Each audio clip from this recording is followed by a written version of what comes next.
Welcome back to TNPSC social and science. இன்னைக்கு வீடியோவில் நாம் 6ஆம் வகுப்பில் தமிழ் டேர்ம் 2க்கு ஃபுல் அண்ட் ஃபுல் இலக்கணம் பார்க்க போகிறோம். ஸோ இதுக்கு முன்னாடி நம்ம டேர்ம் 1க்கு ஃபுல் அண்ட் ஃபுல் 3 லெசனுக்கும் நம்ம இலக்கணம் பார்த்துருக்கோம். ஸோ அந்த வீடியோவோட லிங்க் நான் காட்டில் தரேன். ஸோ இந்த வீடியோவை ஸ்கிப் பண்ணாமல் ஃபுல் அண்ட் ஃபுல் பாருங்கள். மறக்காம நம்ம சேனலை சப்ஸ்கிரைப் பண்ணிட்டு பக்கத்தில் இருக்க பெல் ஐக்கனை கிளிக் பண்ணுங்கள். இப்போ வாங்க வீடியோக்குள்ளே போயிடலாம்.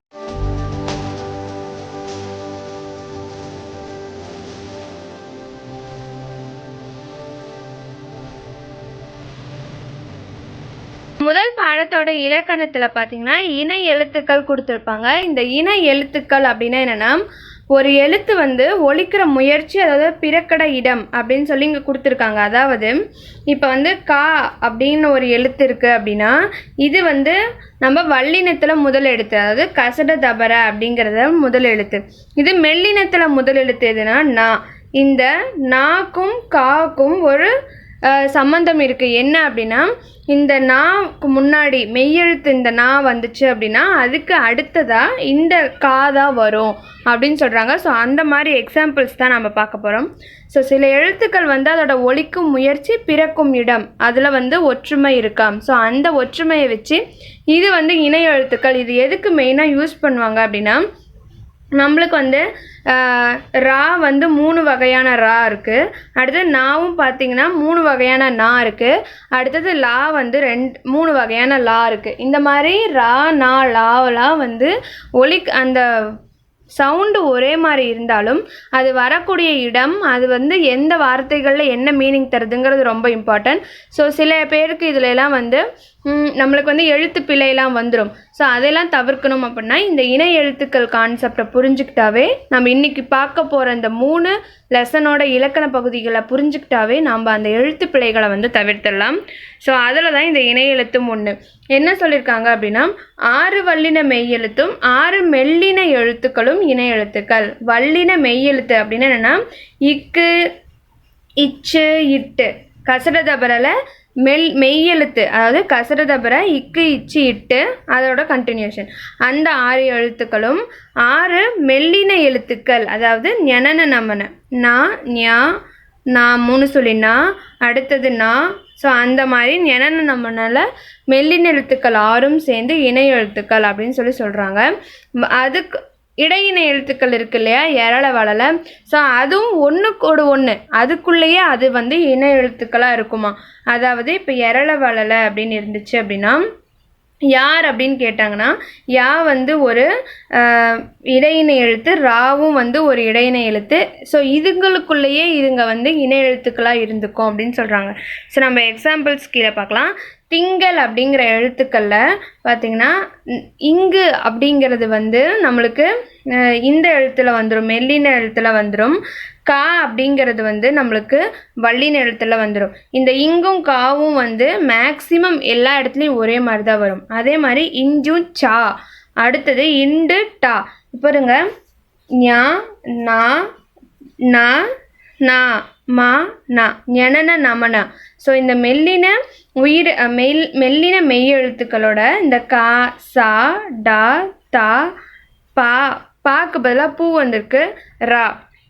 ஸோ இந்த மாதிரி அந்த வல்லின எழுத்துக்கள் எல்லாம் மெல்லின எழுத்துக்கள் சேர்ந்து நமக்கு இணை எழுத்துக்களாக மாறுது. அதே மாதிரி எரள வளல அதுங்களுக்குள்ளேயே அதுங்க வந்து இணை எழுத்துக்களாக இருந்துக்கும் அப்படின்னு சொல்கிறாங்க. ஸோ இன்னும் டீப்பாக பார்க்கணும் அப்படின்னா, மெய்யெழுத்துக்களை மாதிரியே உயிரெழுத்துக்கள்லையும் நமக்கு இணை எழுத்துக்கள் இருக்குது. அதாவது உயிரெழுத்துக்களில் குறிலும் நெடிலும், நெடிலும் குறிலும். யார் அப்படிங்கிறதுலே யார் வந்து நெடில் எழுத்து தான். ஸோ அப்படிங்கிறது வந்து நமக்கு குரில் எழுத்து, அதுலேயும் வந்து அதில் வந்து அது மெய்யெழுத்து. ஸோ இந்த மாதிரி குரில் நெடில் சேர்ந்து வந்து நமக்கு இணை எழுத்துக்களாக வரும் அப்படின்னு சொல்கிறாங்க. அதுக்கப்புறம் குரில் இல்லாத எழுத்துக்கள் இருக்கு இல்லையா, ஐலாம் வந்து இப்போ குரில் இல்லாத எழுத்து ஈ. ஸோ இந்த ஐக்கு வந்து இணை எழுத்து அப்படின்னு சொல்லியிருக்காங்க. அதுக்கப்புறம் அவுன்னு ஒரு எழுத்து இருக்கு இல்லையா, அந்த அவுக்கும் வந்து ஊ இணை எழுத்து அப்படின்னு சொல்லியிருக்காங்க. ஸோ ஐக்கு இணை எழுத்து ஈ, அப்புறம் அவுக்கு இணை எழுத்து ஊ. ஸோ இந்த எழுத்துக்களை நம்ம ஞாபகம் வச்சுக்கணும். ஸோ அளபடைகளில் மட்டும் ஒலிக்கும்போது உயிரெழுத்துக்களை தொடர்ந்து அதே எழுத்துக்கள் வருமா, ஒரு உயிர் குறிலை தொடர்ந்து அதே உயிர் நெடில், ஒரு உயிர் நெடிலை தொடர்ந்து அதோட உயிர் குறிலே வருமா.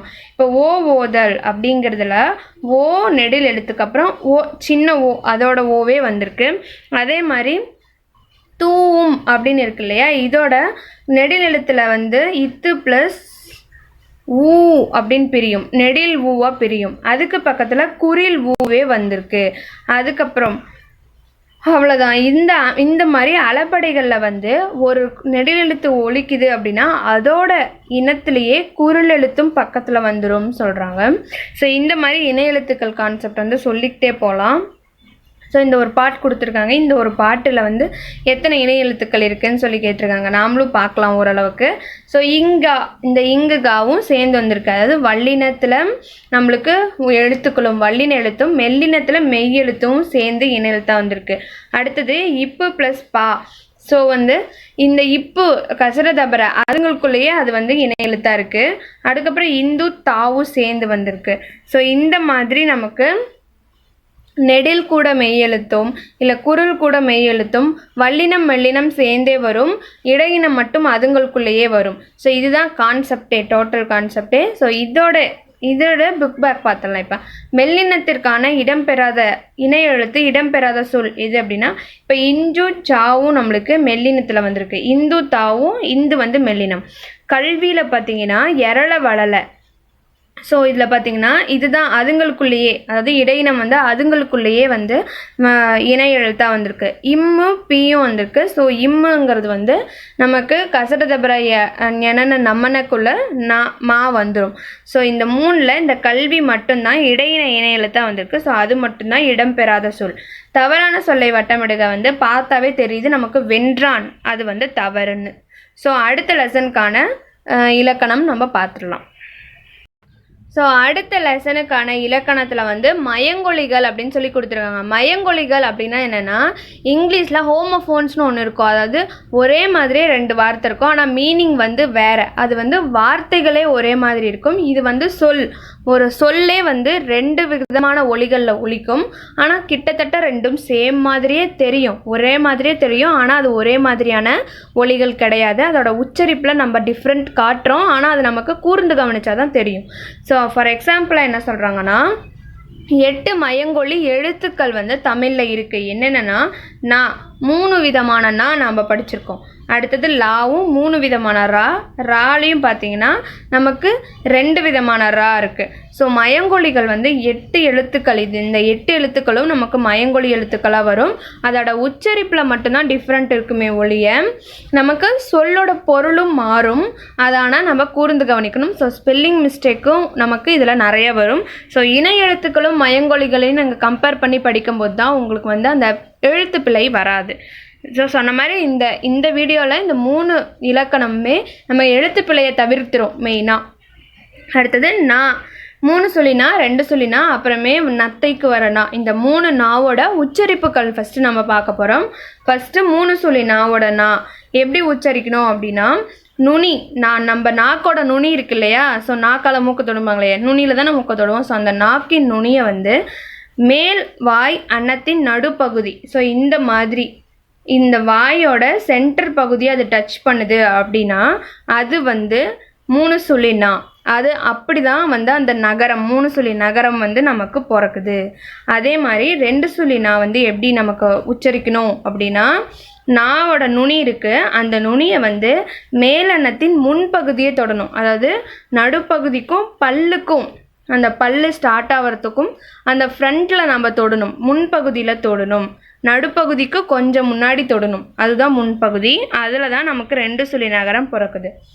அதுக்கப்புறம் நத்தைக்கு வர எப்படி பிறக்குது அப்படின்னா, நாக்கோட நுனி பல்லு மேலே பட்டு நத்தை அப்படின்னு சொல்லணும். ஸோ அந்த மாதிரி தான் நமக்கு இந்த நகரம் பிறக்குது. ஸோ இந்த 3ம் டிஃப்ரெண்ட்டான எழுத்துக்கள். இந்த எழுத்துக்களை எங்கே பயன்படுத்தணும்னு நமக்கு வந்து உச்சரிப்புலேயே மேக்ஸிமம் தெரிஞ்சிடும். அதுக்கப்புறம் இந்த எழுத்துக்களில் இணை எழுத்துக்கள் இருக்குது. என்னென்னா இந்த இந்த 3 விதமான எழுத்துக்கள்லையே டாவும் நாவும் வந்து இணை எழுத்துக்கள். அதாவது கண்டம் வரும். அதில் வந்து கண்டமில் பார்த்தீங்க அப்படின்னா 3 சுழி இன்னும் டாவும் வரும். ஸோ அதே மாதிரி இந்து தா நத்தையிலேயே வந்து இந்து தா வரும். அடுத்தது வந்து இன்று இர்ரும் இன்னும் சொல்கிறான். ஸோ வென்றான் அந்த வார்த்தையிலே வந்து இர்ரும் வந்து கடைசியாக இன்னும் வரும், வென்றான் அப்படின்னு சொல்லி வந்துடும். அதுக்கப்புறம் நம்ம இது வந்து இணை எழுத்துக்கள்னு ஞாபகம் வச்சுக்கணும். அதாவது டாக்கு பக்கத்தில் 3 சுழி நா தான் வரும். அதே மாதிரி தாக்கு பக்கத்தில் இந்த நாவில் தான் வார்த்தை வரும். அடுத்தது குண்டுரா பக்கத்தில் 2 சுழி நா தான் வரும். ஸோ இது வந்து மேக்சிமம் எழுத்து பிழைகளில் தவிர்த்துரும். ஸோ இந்த குண்டுரா வந்து எங்கே வருங்கிறதையும் நம்ம பார்க்கணும். ஆனால் டாக்கு பிரச்சனை இல்லை. டாக்கு பக்கத்தில் 3 சுழி நா தான் வரும். அண்ட் தாக்கு பக்கத்தில் நத்தைக்கு வர நா தான் வரும். ஸோ இது முக்கால்வாசியான எழுத்து பிழைகளை தவிர்த்துரும். சரிதான். ராவும் நம்ம பார்ப்போம் கீழே. ஸோ இந்த இணை எழுத்துக்கள் வந்து தகரத்தை அடுத்து வரும் நகரம் தான் வந்து டன்னகரம் அப்படின்னு சொல்லுவாங்க. ஸோ இது வந்து ரொம்ப ரொம்ப ஈஸியான 1 மார்க் கொஷின்ஸ். ஸோ இது வந்து கேட்டுருவாங்க 1 மார்க்கில். ஆனால் டன்னகரம் அப்படின்னு நம்ம எப்படிடா நம்ம படிச்சிருக்கோமா நம்ம யோசிப்போம். ஆனால் அதுதான் ஆன்சர். தகரத்தை அடுத்து வரும் நகரம் வந்து டன்னகரம், தகரத்தை அடுத்து வரும் நகரம் வந்து தன்னகரம், ரகரத்தை அடுத்து வரும் நகரம் வந்து ரன்னகரம். ஸோ இது ரொம்ப ரொம்ப ரொம்ப இம்பார்ட்டன்ட். ஸோ அடுத்தது வந்து நகரம் வர வேண்டிய இடத்தில் நம்ம வந்து 3 சுழி நா வர இடத்துக்கு பதிலாக 2 சுழி நா போட்டால் அந்த வேர்டோட மீனிங்கே மாறி போயிடும். ஸோ ஃபார் எக்ஸாம்பிள் வந்து வானம் 3 சுழி நா போட்டால் வெடி, வான வெடி அப்படின்னு அர்த்தம். அடுத்தது வானம் 2 சுழி நா போட்டால் தான் வானம், மேகம், ஆகாயம் அந்த மாதிரிலாம் அர்த்தம். அடுத்தது பனிக்கு 3 சுழி நீ போட்டால் தான் வேலையில் இருக்காங்களா, பனியில் இருக்காங்களா, அரசு பனியா அந்த மாதிரிலாம் அர்த்தம். அடுத்தது பனிக்கு 2 சுழி நீ போட்டாங்கன்னா குளிர்ச்சி, குளிர் பனி அப்படின்னு சொல்லி அர்த்தம். பனி பொழியுது அந்த மாதிரி அர்த்தம். அடுத்தது நாம் 3 விதமான லாக்கள் பார்க்க போகிறோம். ஸோ இந்த லாவும் வந்து பார்த்திங்கன்னா முதல்ல இந்த லா வந்து கமலாவில் லா வருது இல்லையா, அந்த லா வந்து நாக்கோட இது வந்து அந்த நாவின் நுனி வந்து மேல் பற்களின் அடிப்பகுதியை தொடுவதால் லகரம். ஸோ இந்த லா வந்து பல்லோட எண்டு பாயிண்ட்டு, அதாவது பல்லோட அடிப்பகுதியில் தொடணும். அடுத்தது ஊ மேலே போடுற லா வந்து மேலே அந்த நடுப்பகுதியை தொடரும். அந்த நாக்கோட நுனி வந்து நம்ம அன்னத்தோட நடுப்பகுதியை தொட்டால் ஊ மேலே போடுற லா பிறந்துடும். நம்ம தமிழுக்கே உரியான சிறப்பு ழகரம் வந்து பார்த்திங்கன்னா உள்ளே போய் சுழிஞ்சு வருடிக்கிட்டு வரணும். அதாவது நாக்கோட நுனி வந்து மேல் அன்னம்லாம் இல்லை, அன்னத்தோட எண்டுக்கு போய் நம்மள்கிட்ட வருடிக்கிட்டு வரும். ஸோ இந்த மாதிரி வரும். ஸோ அதில் தான் நமக்கு ழகரம் பிறக்குது. ஸோ அதோட உச்சரிக்கும் போது அதோட சிறப்பு நமக்கு தெரியும். ஸோ பொருளும் டிஃப்ரெண்ட்டாக இருக்கும். ஃபார் எக்ஸாம்பிளுக்கு விலை வந்து பார்த்திங்கன்னா கமலாக்கு வரலா வருமா. ஸோ பொருளோட மதிப்பு. ஸோ இதுவே விளைச்சல் அப்படிங்கிறதுக்கு ஊ மேலே போடுற லா பயன்படுத்துவோம். அடுத்தது விளை அப்படிங்கிறத வந்து விரும்பு, இது வந்து புதிய வார்த்தை தான். ஸோ இது நம்ம படிச்சுக்கணும். அடுத்தது இலை வந்து செடியோட இலை, தலை அந்த மாதிரிலாம் சொல்கிறது. அடுத்தது ஊ மேலே போடுறலாம் வந்து என்னப்பா இழைச்சி போயிட்டு அந்த மாதிரி மெலிந்து போகிறத குறிக்கிறது. ஊ மேலே போடுறலா போட்டு இலை அப்படின்னு சொன்னால். அடுத்தது இழை அப்படின்னு சொன்னால் நூல் இலை. ஸோ நூல் இலையில் தப்பிச்சிட்டாங்க அப்படின்னு சொல்லுவாங்கள்ல, அதே மாதிரி தறியிலாம் வந்து நூல் இலை பார்க்கணும். ஸோ பூத கண்ணாடி வச்சு பார்ப்பாங்களா, அதெல்லாம் தான் நூல் இலை. அடுத்தது 2 விதமான ரா இப்போ நம்ம பார்க்க போகிறோம். அடுத்து 2 விதமான ரால முதல் ரா இந்த சின்ன ரா வந்து பார்த்தீங்க அப்படின்னா நாகோட நுனி மேலனத்தின் முதல் பகுதி, அதாவது ஸ்டார்டிங் பாயிண்ட்டை தொட்டால் போதும். அடுத்தது குண்டுரா வந்து பார்த்திங்கன்னா மேலனத்தோட மைய பகுதியை உரசணும். தொடர்றது வேற, உரசுறது வேற. ரா அப்படின்னு வந்து உரசணும். ஸோ அந்த மாதிரி அந்த 2 ராக்களும் பிறக்குது. ஸோ பொருள் வேறுபாடும் கொடுத்துருக்காங்க. ஏரி வந்து சின்ன ரீ போடணும். ஸோ அப்போ குளம்னு கொடுக்கும். இதுவே பெரிய ரீ போட்டு ஏரின்னு போட்டோன்னா மேலே ஏறு, ஏணி வச்சு மேலே ஏறு அப்படிங்கிற மாதிரி அர்த்தம். அடுத்தது கூரை அப்படிங்கிறது வந்து வீட்டோட கூரையும், இந்த சின்னது போட்டால் வீட்டோட கூரையும், பெரிய ரா போட்டால் புடவை அப்படிங்கிறதையும் குறிக்கும். ஸோ இதுதான் மயங்கொலிகள். இதில் சரியான விடை கொடுத்துருக்காங்க. சிரம் அப்படின்னா தலை. அடுத்தது இலைக்கு வேறு பெயர் வந்து தலை. அடுத்தது வண்டி இழுப்பது வந்து காளை, ஊ மேலே போடுறலா தான் வரும் நமக்கு. அடுத்தது இந்த காளை வந்து காலை பொழுது அது அப்படி மாறிடும். கடலுக்கு வேறு பெயர் பறவை. ஸோ இந்த சின்னரா வரும், பெரியரா போட்டால் பறக்கிற பறவைன்னு அர்த்தம். பறவை வானு டேஸ் பறந்தது அப்படின்னா பறந்தது பெரியரா வரும், சின்னரா வந்து இல்லை. அடுத்தது கதவை மெல்ல திறந்தானுக்கும் பெரிய ரா வரும். அடுத்தது பூ மனம் வீசும். ஸோ மனம் வீசும் அப்படிங்கிறதுல வந்து 3 சொல்லினா வரும், இந்த நா வராது. அடுத்தது புலியின் கண் சிவந்தது. குழந்தைகள் டேஸ் விளையாடின, பந்து விளையாடின, நமக்கே தெரியும் நத்தை கொரனா பந்து வரும். அடுத்து வீட்டு வாசலில் கோலம்க்கு வந்து கமலாக்கு வர லா வரும். அவ்வளோதான். நம்ம இப்போ 3rd லெசனோட இலக்கணம் போயிடலாம். இந்த 3வது லெசனில் சுட்டு எழுத்துக்கள், வினா எழுத்துக்கள் இதுதான் நம்ம பார்க்க போகிறோம். சுட்டு எழுத்துக்கள் ஃபஸ்ட்டு பார்க்க போகிறோம். ஆ, ஈ மற்றும் ஊ இந்த 3 எழுத்துக்களும் தான் சுட்டு எழுத்துக்களோட பேசிக். அதாவது அந்த பையன், இந்த புக்கு, ஸோ இந்த மாதிரிலாம் பேசுகிறோம் இல்லையா. ஸோ அந்த பொண்ணு, அந்த வீடு இந்த பக்கம்தான் இருக்குது, ஸோ இதை எடு, அந்த மாதிரிலாம் சொல்கிறது எல்லாமே சுட்டு எழுத்துக்கள் தான். இதில் வந்து ஊ மற்றும் நம்ம இந்த நம்ம காலத்தில் நம்ம பயன்படுத்துறது இல்லை, ஆனால் பழசில் பயன்படுத்தியிருக்காங்க. அதாவது ஊ அப்படிங்கிறது என்னென்னா, அந்த அப்படின்னா தூரத்தை குறிக்குதா, இந்த அப்படின்னா பக்கமாக தான் எங்கேயும் இருக்குது அப்படின்னு குறிக்கும். ஸோ தூரத்துக்கும் பக்கத்துக்கும் நடுப்பட்ட தூரத்தில் ஒன்று இருக்கும் இல்லையா, ஸோ அது வந்து உப்பக்கம் இங்கே தான் இருக்குது அப்படின்னு சொல்கிறது தான். அது இன்னும் கொஞ்சம் தூரம் போனீங்களா வந்துடும். உப்பக்கம் அந்த மாதிரிலாம் சொல்கிறது தான் வந்து ஊ யூஸ் பண்ணி சொல்லியிருக்காங்க. ஸோ இதில் வந்து அகச்சுட்டு புறச்சுட்டு, அதாவது என்னென்னா அகச்சுட்டு அப்படின்னா என்னென்னா அது இது அந்த இந்தன்னு சொல்லி பேசலாம். அந்த கதவை துற, அந்த கதவில் கூட இல்லை வராது. ஸோ அது அகச்சுட்டாக வராது. அவன், இவன், அது இது மட்டும்தான் அகச்சுட்டுக்களாக வரும். ஸோ இதை வந்து இந்த அகச்சுட்டு அந்த வார்த்தைகளை பிரித்தா வந்து பொருள் தராது. இப்போ அதில் ஆவை பிரிச்சுட்டா வந்து தூக்கு பொருள் கிடையாது. அதே மாதிரி அவனில் ஆவை பிரிச்சுட்டா வந்து வன்க்கு பொருள் கிடையாது. ஸோ இந்த மாதிரி அகச்சுட்டில் வந்து அந்த வார்த்தையை பிரிச்சுட்டா பொருள் தராது. ஆனால் வந்து அந்த வார்த்தையை சேர்த்து எழுதும்போது தான் நமக்கு ஒரு பொருளோடு அது கிடைக்கும். ஸோ அந்த வார்த்தையை ஃபுல்லாக படிச்சிட்டோன்னா நமக்கு ஒரு பொருள் கிடைக்கும். அதுவே அந்த ஸ்பெசிஃபிக்கான அந்த சுட்டு வார்த்தைக்கு பொருள் பிரித்தா கிடைக்காது. அது வந்து அகச்சுட்டு. இதுவே புறச்சுட்டில் எப்படி இருக்கும் அப்படின்னா, அந்த நீர்வீழ்ச்சி, அந்நீர்வீழ்ச்சி, இம்மலை, ஸோ இந்த கதவு அப்படின்லாம் சொல்கிறோம் இல்லையா. இதெல்லாம் வந்து இந்த இம்மு அப்பக்கம் அப்படின்னா அந்த அதெல்லாம் பிரித்தோம்னா வந்து பக்கம், மலை, கதவு அப்படிங்கிற மீனிங் நமக்கு தரும். ஸோ பிரித்தா பொருள் தரது வந்து புறச்சுட்டு அப்படின்னு சொல்கிறாங்க. அண்மை சுட்டில் முன்ன சொன்ன மாதிரியே ஈ எழுத்தில் ஸ்டார்ட் ஆகிற எல்லாமே வந்து அண்மை சுட்டுனா, இந்த கதவு இந்த பக்கம்தான் போகணும், அதுக்கப்புறம் இதை எடு, இந்த பேனா எங்கே போச்சு, ஸோ இந்த மாதிரிலாம் பேசுகிறது வந்து அண்மை சுட்டு தான். அடுத்தது சேய்மை சுட்டுன்னு பார்த்தீங்கன்னா, தூரமாக இருக்கிற போல் அந்த மரம், அந்த ஆலமரம், அங்கே இருக்குது ஸ்கூலு, அந்த மாதிரிலாம் பேசுகிறது வந்து சேய்மை சுட்டு, தூரத்தை குறிக்கிற சுட்டு. ஸோ அதுக்கப்புறம் சுட்டு திரிபு அப்படிங்கிறது வந்து மேக்சிமம் புறச்சுட்டு கூட தான் வரும். புறச்சுட்டுன்னா என்னென்னா பிரித்தாலும் பொருள் தர்றோம். அதாவது அப்பக்கம் அப்படின்னு சொல்கிறது வந்து அந்த பக்கம் அப்படின்னும் சொல்லலாம். இம்மலை அப்படின்னு சொல்கிறது வந்து இந்த மலை அப்படின்னும் சொல்லலாம். ஸோ அதே மாதிரி இன்னும் என்னென்னா அந்த ஏரி அப்படின்னா அந்நேரின்லாம் சொல்ல முடியாது, அந்த ஏரின்னு தான் அதை சொல்லணும். ஸோ அந்த ஏரின்னு சொல்லும்போது ஸோ அந்த பிரிக்கும்போது நமக்கு பொருள் தரும். இது வந்து புறச்சுட்டு. ஆனால் அந்நேரின்னு நம்ம சொல்ல மாட்டோம். ஸோ அந்த மாதிரி சொல்ல முடியாத சொற்கள் எல்லாமே புறச்சுட்டில் வரும்.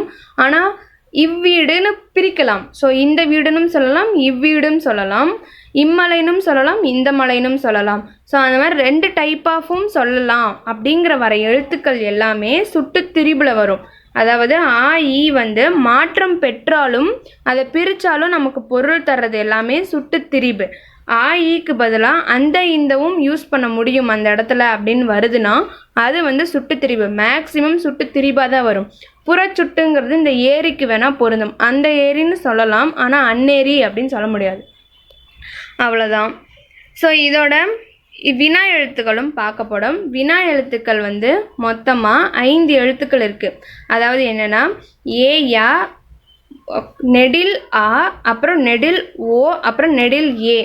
அதாவது குரில் எழுத்தில் ஒன்றே தான் வினா எழுத்தாக இருக்குது, மற்ற 4மே நெடில் எழுத்தாக தான் இருக்குது. இதில் மொழி முதல் வருபவை, மொழி இடை வருபவை, அப்புறம் முதலிலும் இடையிலும் வருபவைன்னு 3 டைப்பாக இருக்குது. மொழி முதல் வருபவை என்ன அப்படின்னா என்ன பண்ணுற, ஸோ எங்கே இருக்க, அந்த மாதிரிலாம் கேட்குறது. ஸோ ஏ அப்படிங்கிறது வந்து எப்பயுமே மொழி முதல் தான் வரும். யார் இவங்க, எங்கே போகிற, அந்த மாதிரிலாம் யா யூஸ் பண்ணுறது, யாருக்கு தர, அந்த மாதிரிலாம் யூஸ் பண்ணுறது யாவும் வந்து மொழி முதல்ல மட்டும்தான் வரும். அதே மாதிரி மொழி இறுதியில் வருபவைனா என்னென்னா சந்தேகத்தோடு கேட்கப்படுற கேள்விகள் எல்லாமே அவனா, ஓ இப்படி இருக்குமோ அப்படி இருக்குமோ அந்த மாதிரிலாம், ஓ இப்போ நீங்கள் இப்படி இருக்குமோ அப்படி இருக்குமோன்னு யோசிக்கிறதுலாம் அதெல்லாம் கொஷின் மார்க்கில் தான் வந்து நிற்கும். அதோட கடைசியும் வந்து ஓ சவுண்டில் தான் முடியும். அதே மாதிரி ஆவும் மேக்ஸிமம் வந்து அந்த ஊரா இந்த ஊரா இந்த பழக்கமா அப்படின்லாம் கேட்குறதுலாம் வந்து கடைசியாக ஆ சவுண்டில் தான் முடியும். ஸோ இதெல்லாம் கடைசியில் மட்டும்தான் வரும். மொழி முதல்ல வராது, மொழி கடைசியில் மட்டும்தான் வரும். முதலிலும் இறுதியிலும் வருமவை வந்து நெடில் ஏ மட்டும்தான் ஃபஸ்ட்லேயும் வரும் லாஸ்ட்லேயும் வரும் அப்படின்னு சொல்கிறாங்க. ஏன் அப்படின்னா ஏன் நீ இதை பண்ணனன்னு சொல்லி இழுத்து பேசுகிறப்போ நம்மளுக்கு ஏங்கிறது வரும், முதல்ல வரும். இதுவே கடைசியில் வந்து நீ தானே இது பண்ண, ஸோ இந்த மாதிரி நமக்கே தெரியாமல் அது வந்து ஏங்கிறது மொழி கடைசியிலையும் வரும். ஸோ இது மொழி முதல் மற்றும் இறுதியில் வரும் வினா எழுத்துக்கள் எதுன்னு கேட்டாங்கன்னா நெடில் ஏ தான் ஆன்சர். ஸோ மொழி முதலில் வருபவை வினா எழுத்துக்கள்னா ஏ மற்றும் யா. மொழி இறுதியில் வரும் வினா எழுத்துக்கள் என்னன்னா நெடில் ஆ மற்றும் நெடில் ஓ. இதுலேயும் வந்து அகவினா புறவினான்னு 2 இருக்குது. ஸோ அகவினானா ஒன்றும் இல்லை, அகத்தை நின்று பொருள் தருவது, அதாவது எது யார் ஏன் அப்படின்னு டைரெக்டாக கொஷின் கேட்குறது. புறவினா அப்படின்னா ஒரு வேலை இருக்குமோ, வருவானோ, அவனா இவனா, அதாவது வினா எழுத்துக்கள் சொல்லின் புறத்தை வந்து வினா பொருளை தருமானால் அது கேட்கப்படுற கொஷினை பொறுத்து அகவினாவா புறவினாவான்னு நம்ம ஈஸியாக கண்டுபிடிச்சிடலாம். ஸோ அவ்வளோதான், இதுவும் முடிச்சிட்டோம். ஸோ இதில் சரியான விடை ஒன்று இருக்குது, அதை பார்த்தலாம். என் வீடு அங்கே உள்ளதுன்னு தான் வரும், அது உள்ளதுன்னு வராது. தம்பி இங்கே வாந்தான் சொல்லுவாங்க, இவர் வா அப்படின்னு சொல்ல மாட்டாங்க. நீர் எங்கே தேங்கி இருக்கிறதுன்னு தான் கேட்பாங்க, அது தேங்கி இருக்கிறது அப்படின்னு சொல்ல மாட்டாங்க. ஸோ அவ்வளோதான். ஸோ இதோட இந்த வீடியோ முடியுது. உங்களுக்கு இந்த வீடியோ பிடிச்சிருந்தா லைக் பண்ணுங்கள், ஷேர் பண்ணுங்கள், கமெண்ட் பண்ணுங்கள். மறக்காம நம்ம சேனலை சப்ஸ்கிரைப் பண்ணிட்டு பக்கத்தில் இருக்க பெல் ஐக்கனை கிளிக் பண்ணுங்கள். இதே மாதிரி நெக்ஸ்ட் வீடியோவில் பார்க்கலாம். Until then, bye.